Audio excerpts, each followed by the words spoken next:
ஆசை, இச்சை, விருப்பம், பேரவா இவை அனைத்தும் மனிதனை வேரோடு சாய்க்க வல்லவை, சக்தி வாய்ந்தவை.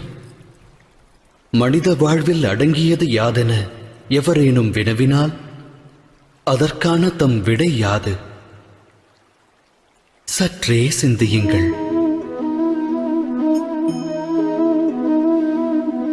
ஆழ்மனதிடம் இவ்வினா எழுப்பினால் அது அட்சர லட்சணமாய் கூறும் ஆசை என்று.